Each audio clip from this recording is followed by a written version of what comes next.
engaging culture, I would like to share with you a case study of one of the best companies that we have on the face of earth. It's the Southwest Airline. Many of you have heard the name. MBA students, can I have MBAs raise their hand? MBAs?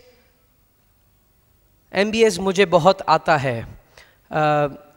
MBAs और CS का फ़र्क के ऊपर बहुत बात होता है और there's only one reason. CA काम की बात करते हैं, MBA उसके अलावा बात करते हैं, and still they get paid more. So that's the best part. That's the best part anyways. Southwest Airline is one of the greatest companies known when it comes to culture. Or why I've chosen it, अभी आपको तकरीबन लोगों को पता चलेगा, because most of you have traveled. Southwest Airline, no one competes with them on cost because they are the cheapest airline on the face of earth on their respective economy. They've never gone into losses since their year of inspection, जब death था उनके ऊपर. Southwest Airline have created a unique culture in the plane. We have some common announcements जो aviation authority को बताया जाए तो कहते हैं ये तो ज़रूरी है.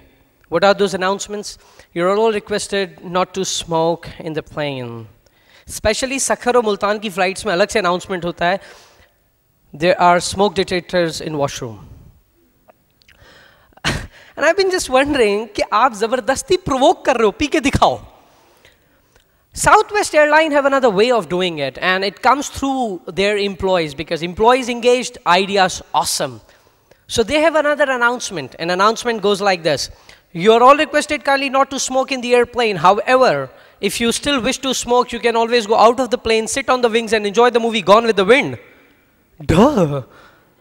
And I shared this thing with one of the local airlines, और उन्होंने कहा no, U-phone की ad के बाद हम ये announcement नहीं कर सकते, वो वाकई चले जाएंगे. It's amazing.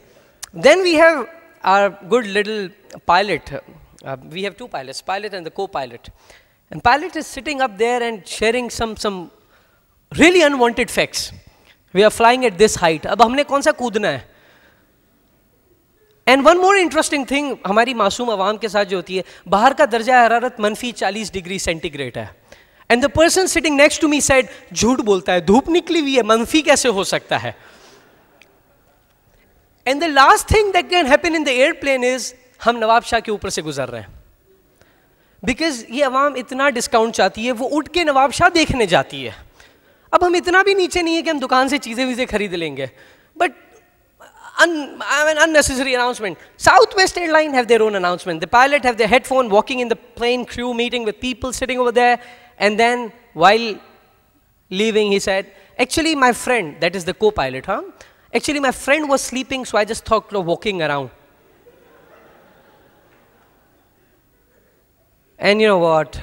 They don't do anything special, yet they are the most special people. Why? Because they've created that very culture that absolutely no one can copy. And to talk more on this, may I please request all of you to put your hands together to welcome Mr. Mudassar Aqil.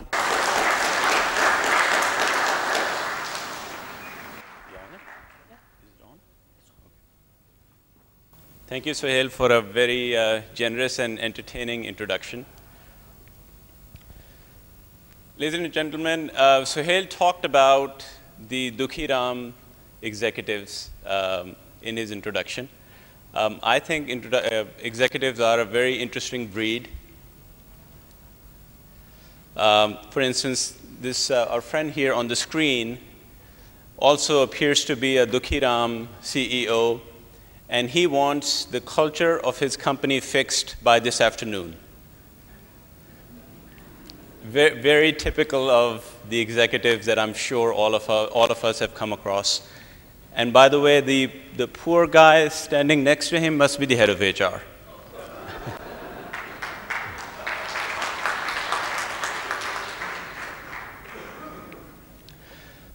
Culture is a tough one. Culture is the soul of an organization. It is about values, mindsets, and behaviors. It's not only about numbers. Culture does translate into numbers. So we need to tackle it a little differently.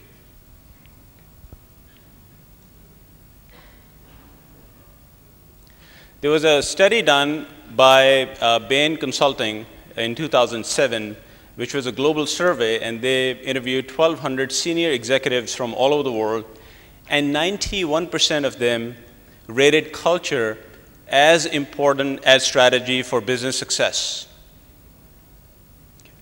Now, going a step ahead, and this is one of my very favorite quotes, the CEO of Merck said, "Culture eats strategy for lunch." So how come most of our executives are spending bulk of their times managing bottom line, managing strategy, but not really engaged in managing the culture? In the same study, 68% of the respondents believed that their culture is a source of competitive advantage. 65% believed that they need to change it.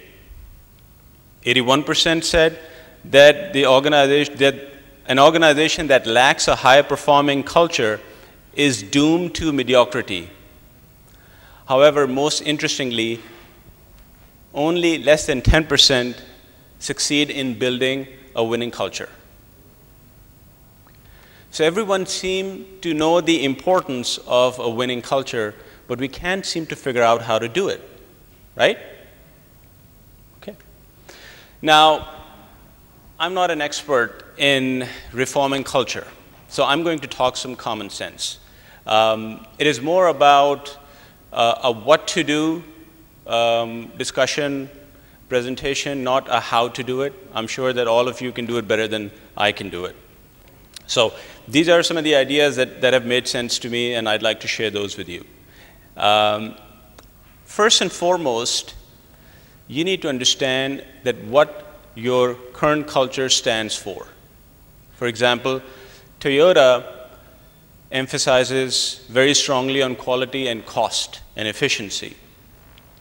Walmart's culture says that we pay for less.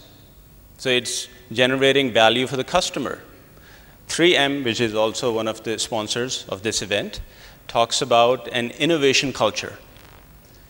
So you need to understand that what your culture stands for, and if you see any gaps in there, those are the ones that you need to plug. So the leadership team of your respective organizations need to identify those gaps and then set them as expectations for the new culture they want to build. Then they must align the team behind the new culture, behind the new set of values that they're establishing. And those who don't get behind the new values, they need to be booted out. And then another one which is very close to my heart and focus of this presentation also is that a culture cannot accomplish anything if it does not focus on results and accountability. Any system that lacks accountability is doomed to fail. And then last but not the least, culture is a long-term journey. You have to constantly reinforce it, you have to talk about it, you have to sell it on an ongoing basis. So in the interest of time, I'm going to just focus on one aspect of these 4 imperatives that I've shared with you, which is accountability and focusing on results. Now, in HR talk, we call it performance management. So the performance management system that I'm sure all of you are involved in various capacities, either as an enforcer or a participant, is not about creating a new type of appraisal form. It's not just the annual appraisal. Performance management is the management. It is about managing the process to control the outcome. I think the important word that we forget is that you have to manage the process.